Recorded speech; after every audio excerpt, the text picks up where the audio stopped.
My name is Karan Menon. I was 26 when I asked my cousin for a job.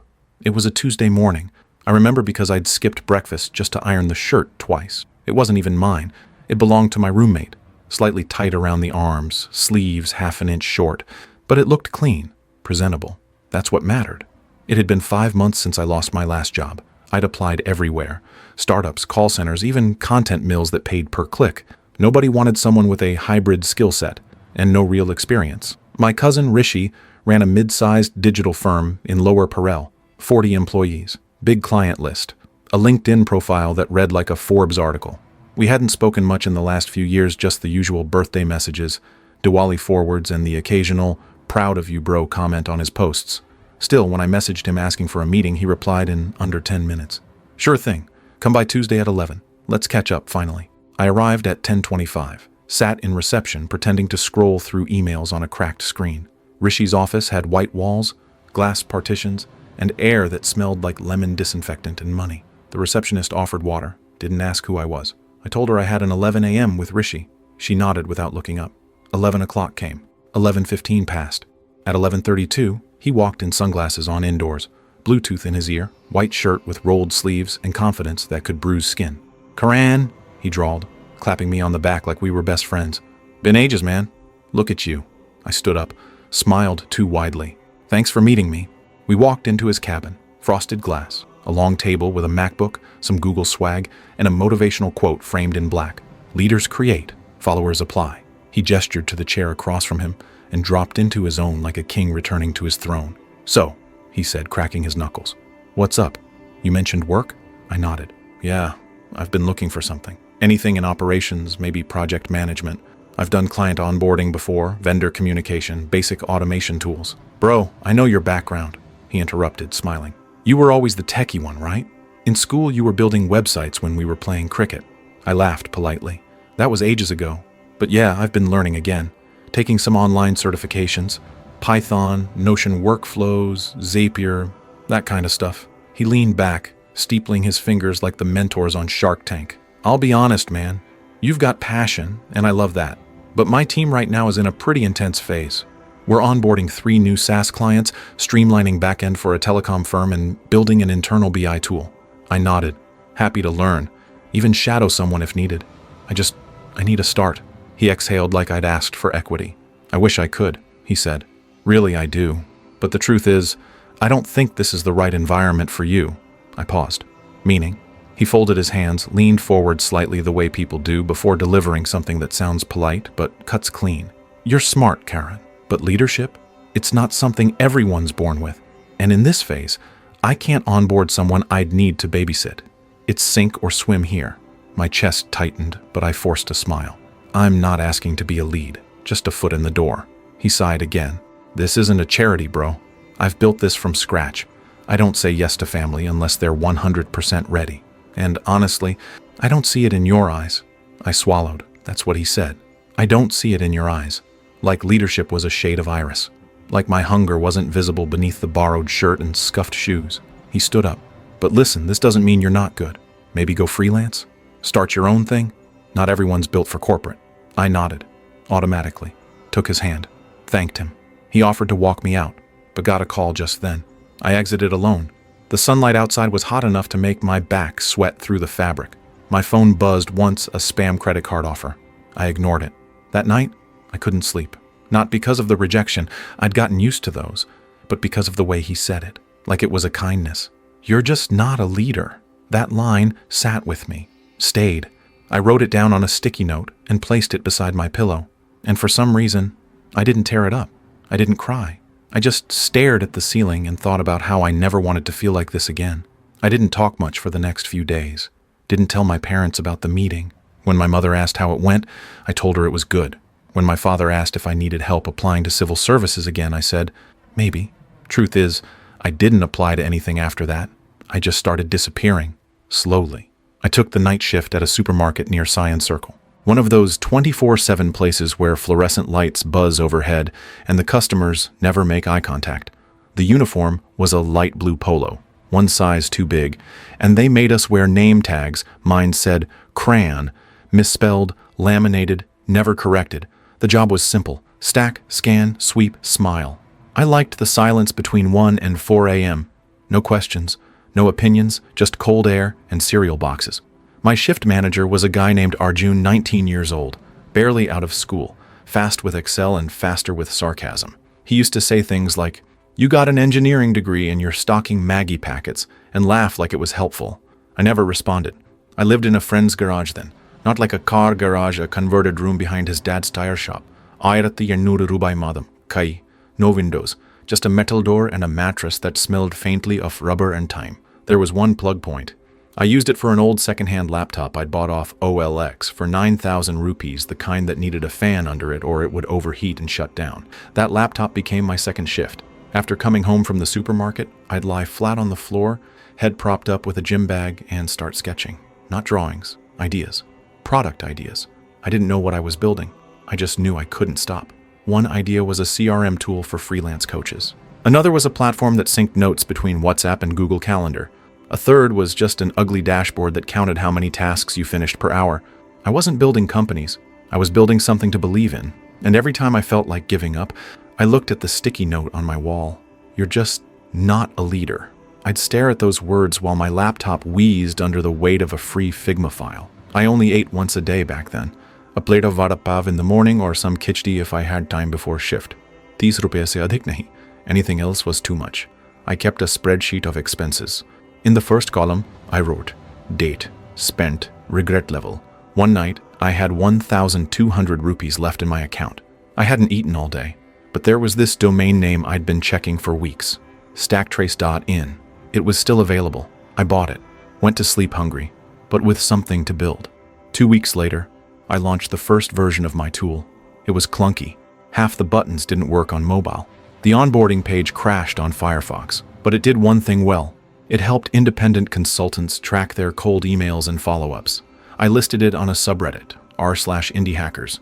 No expectations. That night, I went to my shift. At 2:15 a.m., while restocking cartons of Parle-G, I checked my phone. New email. Subject: "Your tool just saved me 3 hours a day." Then another. Then another. By the time I got back to the garage, the dashboard had 198 sign-ups.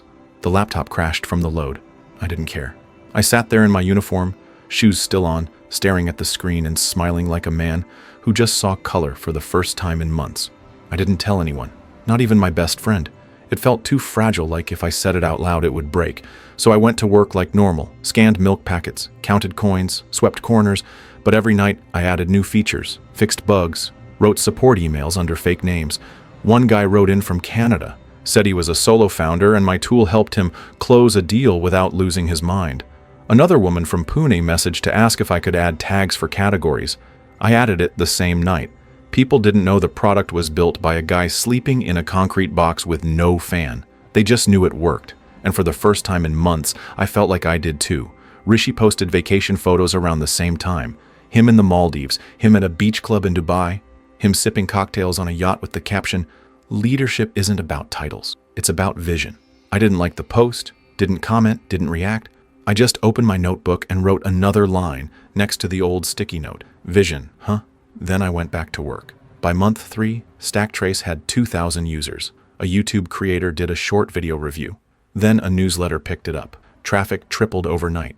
People started emailing me, asking if I'd raise money. I didn't even know how. One guy said he wanted to invest 10 lakh rupees. I thought it was a scam and deleted the email. He emailed again, said he was serious. I said no, not yet. I wasn't done suffering. I wasn't done proving something not to them, but to myself. That I could build something out of rejection. That pain could be compost. That I didn't need to look like a leader. I just had to outlast one. One night, my mother called. Said Rishi's company was hosting a new family celebration. They'd opened a new office in Hyderabad. Everyone was going. "Will you come, Beta? It'll be good to network." I said I was working, which wasn't a lie. Because by then, I'd stopped stacking shelves and started stacking users. I didn't quit the supermarket job when Stacktrace crossed 2,000 users, or when it hit 5,000. I just stopped picking up extra shifts. My supervisor noticed, asked me once if I was getting lazy. I said no. I just had something else going on. He didn't ask what. Nobody did. That was the good thing about night shifts. People rarely looked up from their own exhaustion. By then, I was sleeping less than 4 hours a night. Not because I had to, because I couldn't stop thinking. What if it crashed? What if I missed a bug and ruined someone's data? What if all this was just momentum and I wasn't good enough to sustain it? I built quietly, pushed new features on Sundays, spent Thursday nights reading analytics like they were scriptures. I set alarms for 3 a.m. just to see how many users were online in Europe. I still lived in the garage, still showered with a bucket, still used the laptop with the missing shift key and the crooked trackpad. But something was shifting, not around me, inside me. The email came at 7:23 p.m. on a Tuesday. I was eating boiled potatoes in a steel bowl, watching a YouTube tutorial on PostgreSQL indexes. Subject: urgent. Your product is breaking my Gmail. It was from a woman named Priya, head of operations at a legal tech startup. She wasn't angry, just panicked. Her team had moved 17 employees to Stacktrace, and now their follow-up sequences were acting weird. I apologized, said I'd fix it, spent the next 8 hours rewriting the parser logic from scratch. At 5:42 a.m., I emailed her the patched update. She replied at 8:15. We're onboarding our full org. We'd like to go paid. Can you send an invoice? I blinked at the screen, read it 3 times, then opened a Google Doc and typed the words slowly. Invoice, Stacktrace annual plan, 20 seats. 66,000 rupees. I had no logo, no pricing page, just raw code and trust. I sent it anyway. She paid within the hour. It was the most money I'd ever made at once. I didn't celebrate, didn't shout, didn't call anyone. I just minimized the tab, closed the laptop, and sat in the garage for 23 full minutes, saying nothing, breathing, letting the weight of a quiet win sit on my shoulders, like a hand I'd forgotten I needed. More started trickling in. Small teams, independent consultants, solo SaaS founders. They weren't loud, they weren't fancy, they just came. One guy from the Philippines said Stacktrace helped him track 200 leads with zero confusion. A woman from Denmark emailed to say it helped her close a client on retainer. A newsletter did a small write-up. Stacktrace, the no-frills tool that's taking the friction out of follow-ups. I got 450 new signups that day. My database crashed. I spent the night patching. By morning, everything was running again, and I still went to my shift, stacking biscuits, scanning milk, answering questions from unbothered customers about where the tissue rolls were. Nobody there knew I was building something. Nobody cared, which is why I didn't tell them when I finally put in my resignation. Another one leaving? Arjun had muttered as I handed him the envelope. Everyone wants to be a boss these days. I just smiled. He didn't ask why I was quitting. I didn't offer an explanation. He signed the papers. I walked out of that store for the last time at 4:12 a.m., still wearing the blue polo, still KRAN on my name tag. I didn't look back. The first thing I did was buy a chair. Not a fancy one, just something with a backrest that didn't fold under weight. Cost me 4,200 rupees. I remember staring at it for 5 minutes after unboxing it, like it was a monument. For the first time in nearly 2 years, I had a chair that was mine. Then I sat down and got back to work. The product got cleaner, smoother. I rebuilt the dashboard, added analytics, changed the onboarding from a wall of text to a single line input field. Paste your first lead here. Let's begin. Retention jumped by 19%. Someone posted a walkthrough video on LinkedIn. I got 2,300 views in a night. My email filled with inquiries. Do you offer team plans? Do you integrate with Slack? Do you do consulting? I didn't, but I started learning how. I watched every video I could on Zapier, Airtable, OAuth, Stripe APIs. I didn't want to be a founder who delegated everything. I wanted to be a builder who understood. That's when I got my first invite to speak. A college in Pune was hosting a Founders Under 30 panel. I said no. They wrote back, confused. I ignored it. I wasn't ready to be known. I still felt like I was stealing something. And maybe I was. Maybe I was still stealing self-worth one feature at a time. Rishi posted a new reel that week. Him at a leadership summit, wearing a charcoal gray suit talking about nurturing people and identifying potential. He ended the speech with, "Don't just hire talent, hire hunger." That part made me laugh. Not because it was wrong, but because the person who once said I lacked leadership was now teaching others how to spot it. I didn't comment, didn't DM, didn't even think about him much after that, because by then I wasn't building Stacktrace to prove him wrong. I was building it to prove I still existed, that I hadn't disappeared into a world of rejections and forgotten dreams, that I still had edges, still had fire, still had vision, even if no one saw it. 2 weeks later, I hired my first developer, a girl named Shreya from Nashik, 21, self-taught, fast, sharp, quiet. Her cover letter ended with, "I don't have a degree, but I've built 5 Chrome extensions.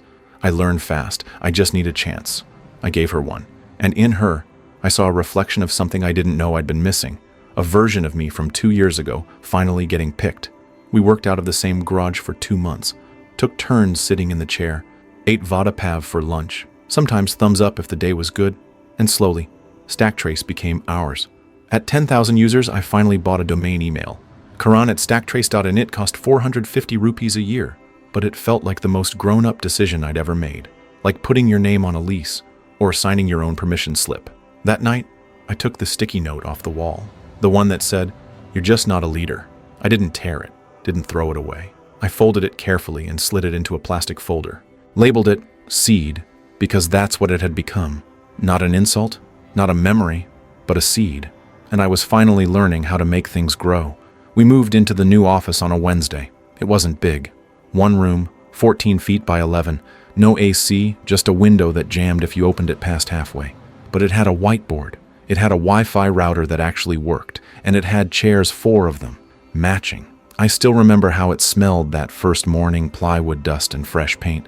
We wrote the word live in black marker on the center of the whiteboard and circled it. That was our entire mission statement. By then, StackTrace had crossed 15,000 users, mostly small teams, mostly quiet people who didn't tweet about every win. We weren't a unicorn. We were something else, useful, stable, unsexy, but essential like duct tape or spreadsheets. And that's what made us grow. Shreya brought in another developer, her old classmate from Nashik, Aman. He had a stutter when he spoke, and an instinct for writing clean, brutal back-end code. I hired him after 1 phone call. Then came Pooja, a part-time customer success rep who handled support emails like they were personal letters. My rule was simple. Hire the people I would have hired if I were starting over again. The ones no one picked. The ones with cracks. The ones who didn't talk much in interviews but sent follow-up emails at 2 a.m. By the end of the quarter, we were 5. Revenue stabilized at 2.4 lakhs rupees a month. Still no funding. Still no paid ads. Just word of mouth and product threads that popped up randomly on Reddit or indie hackers. People called it organic. I called it doing the work when no one's watching. My cousin's company laid off 40% of their staff around the same time. Someone forwarded me the press release, something about restructuring for long-term agility. I didn't feel anything. No schadenfreude. No serves you right. No anger. Just quiet. Like hearing about a house you used to visit burning down in the distance. I still hadn't spoken to Rishi since the day I walked out of his office 2 years earlier. He hadn't reached out. Neither had I. Sometimes silence feels like justice. We introduced a team dashboard that winter. Took 2 months to build. 5 test users. 1 major bug that broke everything on Safari. But when it finally launched, people loved it. It was clean, fast, no fluff. A COO from a B2B startup wrote, "I've used 10 CRMS. Yours is the only one that doesn't insult my time." I sent that message to the team. We didn't reply with emojis. We just worked a little harder the next day. It was around then I started getting invites. Conferences, panels, podcasts. People wanted to hear my story. I said no to all of them. I wasn't ready to become the product. StackTrace was never about me. It was about building something real, quietly, repeatedly. The only story I wanted to tell was uptime, but growth has a cost. By month 6 in the new office, I was burning out. Not from hours I could handle those, from noise. Every day felt like triage, payments failing, integrations breaking, customers asking for features I didn't know how to build. I started waking up with headaches that didn't leave, snapped at Shreya over a typo in a blog post, ignored 2 investor DMs because I didn't know what to say, stopped eating lunch. I didn't realize how bad it had gotten until I opened my laptop one night and just stared. For 2 hours, no tabs, no code, just silence, and a blinking cursor. The next morning, I walked to a park near the office, sat on a bench and just breathed, watched kids race each other across cracked tiles, watched a man teach his son how to ride a cycle, and for the first time since StackTrace began, I let myself feel tired. Then I pulled out my phone and opened our Notion dashboard, created a new policy. Mental health leave up to 2 weeks, paid. No questions asked, no guilt. Just come back when you're ready. I added it to our onboarding document. Didn't tell anyone, just uploaded it, like a promise. I took my own advice that weekend, turned off notifications, slept until noon, made dal for the first time in months, sat by the window in my garage and read an old Murakami novel with the pages bent like the past. When I returned Monday morning, something felt different. I wasn't running anymore. I was building again. One of our new users turned out to be a product manager at a multinational firm. He emailed us directly, using StackTrace on the side, considering pitching it internally. Would love a call. I agreed. Did the call. By the end of the week, they signed a paid plan for 80 seats. Shreya messaged, "Are we legit now?" I replied, "We always were." My father visited the office once that month. He didn't say much, just walked around, nodded at the fan, looked at the whiteboard. Then he sat on one of the chairs and said, "You built this?" I nodded. He didn't ask how much we were making, didn't ask how long it would last, just said, "If your grandfather were alive, he would have smiled at this." That night, I wrote down that line and folded it, put it in the same folder as the sticky note from Rishi.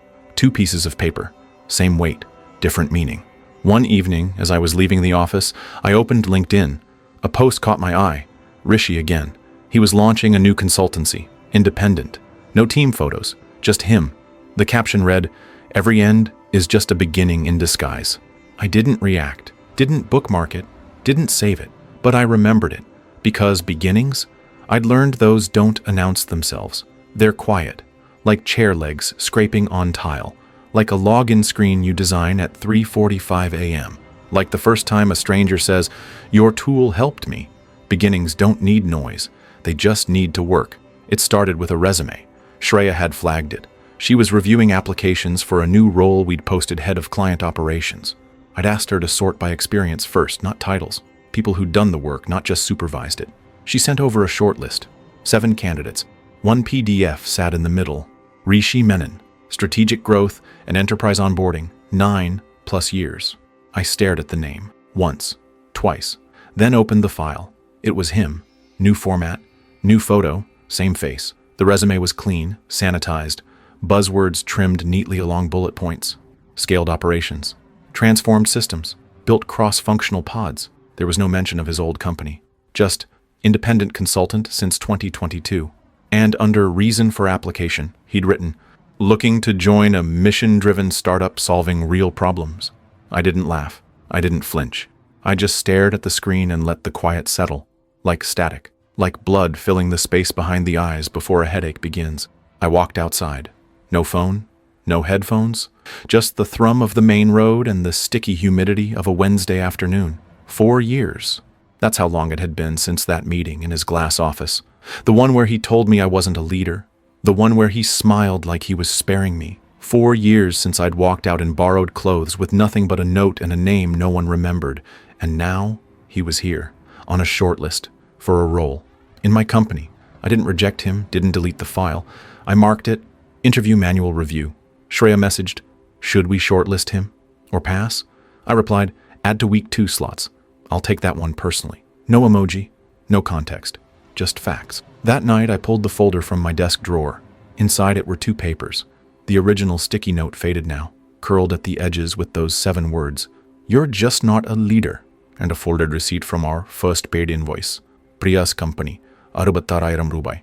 நான் அவர்களுக்கு இடையில் பதிவு செய்தேன். Like a layer, like a timeline. Then shut the drawer and went home. For 3 days, I said nothing to anyone. I didn't prep, didn't plan, just worked, pushed 2 new updates, finalized a new vendor, reviewed onboarding flows with Shreya. Life moved forward, but beneath it, something throbbed. Not anger, something deeper, like the hum of an engine you forgot was running. The interview was scheduled for Friday, 3 p.m. conference room B. I arrived 5 minutes early. The lights were already on, the blinds half open, 2 glasses of water on the table, sweating under the AC. I sat down, straightened the edge of my notebook, adjusted my chair. At 3:01, he walked in. He looked older, not bad, just smaller, hair slightly thinner, jaw less clenched. The arrogance had drained from his posture, replaced by something else, something closer to apology. He didn't recognize me at first. "Hi," he said, extending a hand. "Rishi Menon?" I stood, took it. "Karan," I said. The moment hung.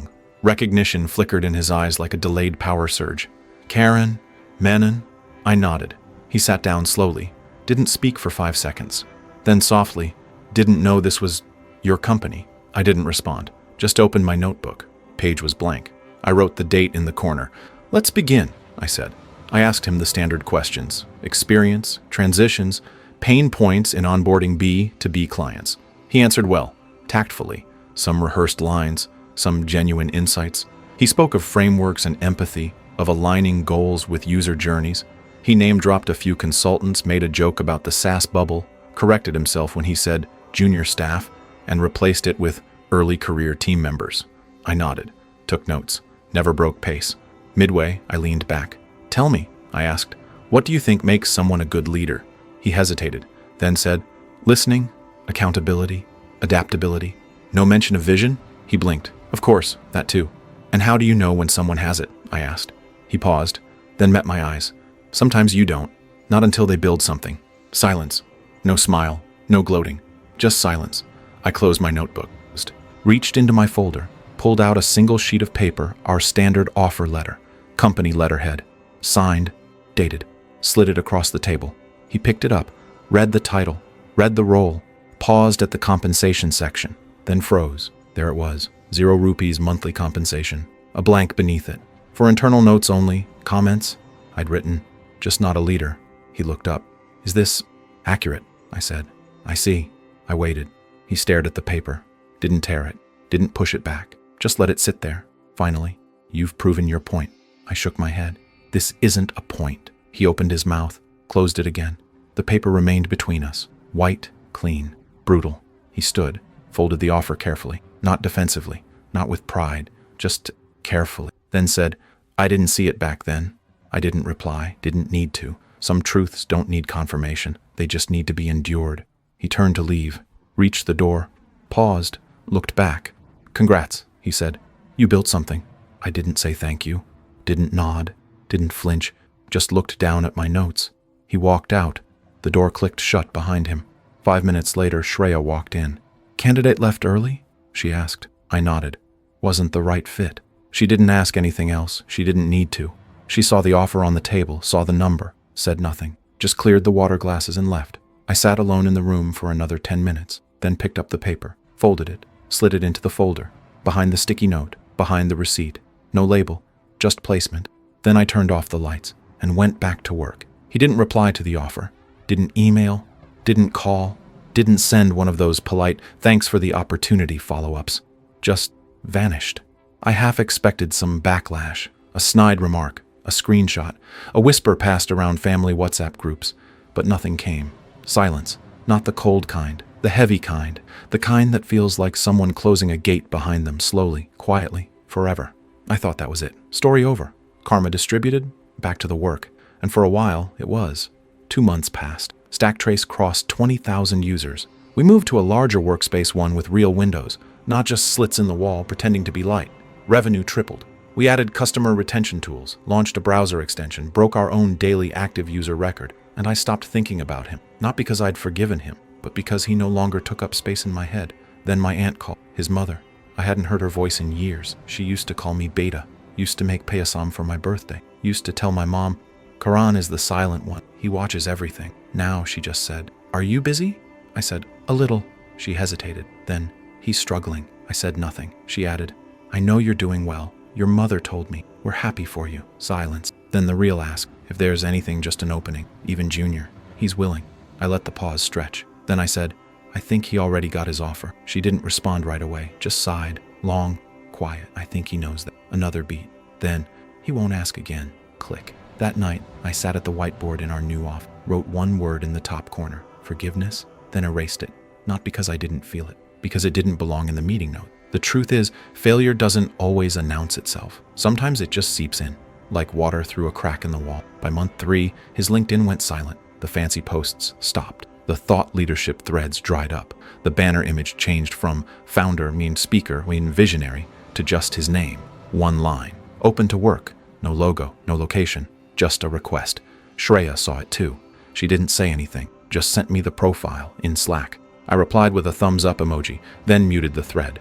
But what stayed with me wasn't the profile. It was the endorsements. He'd endorsed me once long ago, when endorsement still meant something. Innovative, detail-oriented, natural problem solver. Now, his own page had 0 new endorsements in over a year.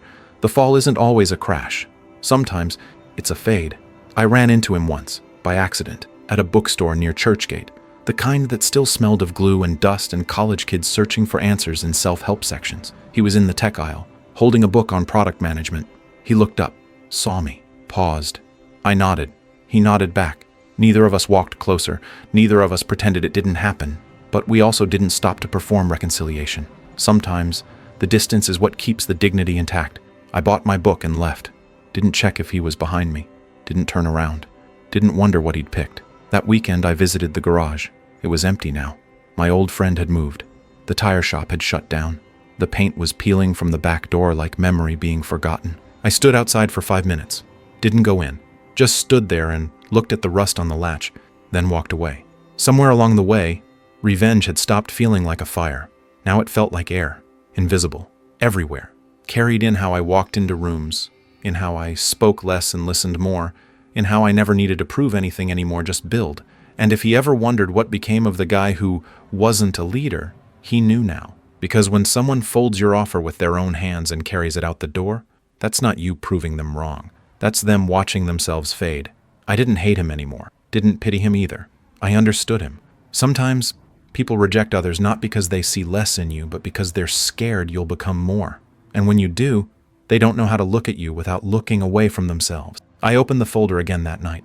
Sticky note, invoice, offer letter. I added something new. A printout of that open to work LinkedIn banner. Wrote nothing on it. Didn't need to. Just placed it under the rest. Layered silence, stacked proof, then closed the folder and got back to work. There was no "we made it" moment. No champagne, no magazine cover, no viral tweet that declared, "Look who's arrived." Just another day, another build, another bug. Stack trace crossed 25,000. Shreya messaged, "Do we celebrate?" I replied, "Let's fix the billing page first." We laughed, briefly, then got back to work. We launched a small update. Auto reminders for dormant leads. Tiny feature, quiet. But one user replied, "This just saved me 3 hours a week." Thank you, I pinned that. Not because it was loud, because it was real.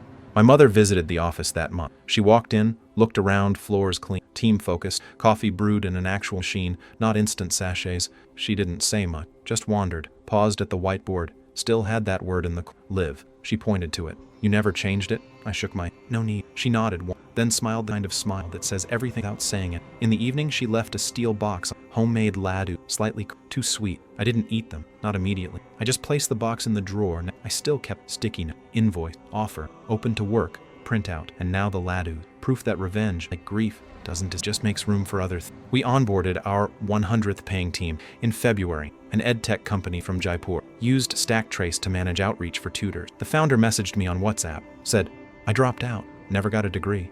This is the first software that makes me feel like I can still do something right." I didn't reply for a while, just stared at the screen, then typed, "Same." I started mentoring a few young builders. Nothing formal, just long email, quiet feedback. I told them what I wish someone had told me when I was rebuilding from scratch. You don't have to be loud to matter. You don't need permission to begin, and rejection is sometimes just a redirection. Keep going even if nobody's clapping. One girl replied, "This feels like the opposite of LinkedIn." I took it as a compliment. We rejected an acquisition of 4 lakh rupiah, cash, upfront. The investors would have loved it. My team would have had exits. I could have taken a break. Finally. But I said no. Not because I didn't want the money, because I wasn't done yet. This wasn't a flip. This was a life. Rishi sent a message around then, short. "Congrats. Saw the growth. Hope you're doing well." I didn't reply. Not out of anger, just completion. Not all messages need answers. Some are just echoes of chapters already closed. Sometimes, Shreya would joke. "Remember when we used to fight over the only chair?" I'd nod. Now we have 23 of them, all matching. Then we'd sit and work and build, because that's what mattered. Not chairs, not headcount, but direction. People started asking what my leadership style was. I never knew how to answer that, because I didn't think I had. I didn't motivate with speeches, didn't brainstorm with whiteboard markers, didn't hold hands through KPI. I just listened, built, and left space for others. That was enough. One night, I walked past the old supermarket where I'd worked. Still there, still open. A new manager now, same uniform, same 2 a.m. silence. I stood outside, watching, remembering how it felt to scan milk packets while wondering if your idea, how it felt to eat one, domain names cost 800, how it felt to be. Then I missed it. The world didn't need to know, it just needed to. That was enough. When I got home, I updated the whiteboard. The first on wiped the word live, wrote something else. Last, as in, the last job you'll ever need, the last excuse you'll believe, the last version before you're brave enough to ship. Then I put the marker down and went to sleep. There was a startup event that month. Nothing big, just local founders, some panel talks, chai and paper cups. Someone sent me the invite on WhatsApp. "You should speak." I said no, not because I was scared, not because I didn't want to. I just didn't need to anymore. The work had spoken, and sometimes that's enough. But I still went, sat in the back, No name tag, no spotlight, just another face. One of the panelists was late, so they filled time with an audience Q&A. Someone asked, "What's the one thing you wish someone had told you before you started?" The mic passed hands. Buzzwords flew: hustle, vision, market fit. Then a girl stood up, young, nervous, probably early 20s. "How do you keep going when no one believes in you?" she asked. Silence. Real silence, because no template covers that. The moderator stumbled through a polite answer, but I saw her face. She wasn't looking for strategy. She was looking for permission to matter. Even when the room was quiet, even when family laughed, even when someone said, "You're not a leader," I didn't raise my hand, didn't offer advice, didn't walk up to her after. I just remembered what it felt like, and that was enough. That night, I walked back to the garage again, not for memory, for clarity. It was different now. The door had been repainted. The tire shop was gone. Someone else lived there, lights on, voices inside, laughter behind curtains. And that was good. The world moves forward, even when you're not looking. I didn't knock, just stood on the opposite sidewalk and looked at the wall where I used to write code on paper when my laptop battery died. 4 years ago, it was a cell. Now it was proof. That silence doesn't mean stagnation. That being overlooked isn't the same as being unworthy. That sometimes being forgotten is the first step to becoming unforgettable. I took out my phone, opened the folder of photos I'd saved quietly over the years, screenshots of thank you emails, customer feedback, first Stripe payout, that first seat sold, Shreya's first commit, Aman's birthday, Pooja's wedding invite, our fifth hire's father thanking us for making his daughter believe in herself again. None of them went on Instagram. None of them went viral, but they happened, and they mattered. I added a new one, a picture of the garage, dark, plain, ordinary. Caption, HQ, once upon a time. Saved it, closed the gallery. Sometimes closure doesn't come with confrontation. It comes with quiet, not forgiveness, not rage, just stillness. The kind you earn, not by winning, but by not needing to win anymore. I saw Rishi one last time, months later. He was coming out of a metro station near Lower Peril, headphones in, plain shirt, resume folder under his arm. He didn't see me, and I didn't call out, just watched. Not from superiority, but from distance. The kind that's no longer about power, just space. 2 lives, 2 paths. Done. That night I cleaned my desk drawer, took out the folder, held each item, the sticky note, the invoice, the offer letter, the printout, the Ladu box, still untouched. I placed them all on the desk, sat with them for a long time. Then one by one I folded them back, not out of pettiness, out of honor. These weren't trophies. They were trail markers, reminders, proof of the climb. Then I stood, opened the bottom drawer, placed the folder inside, shut it, locked it, didn't throw the key away, just kept it. Because some things are better remembered than relived. The next morning I arrived early at the office. 6:10 a.m., sunlight through the blinds, coffee in hand. No noise yet, just code, just breathing, just a chair that no one fought over anymore, and work that still needed doing. I opened the whiteboard, wiped last, wrote nothing new, let it stay blank, because maybe this time I didn't need a label. Maybe this time the work could speak on its own. Maybe this time that was enough. That's all for this story. I'll be back with another one. If you haven't already, please consider subscribing to the channel. It motivates me to create more content like this.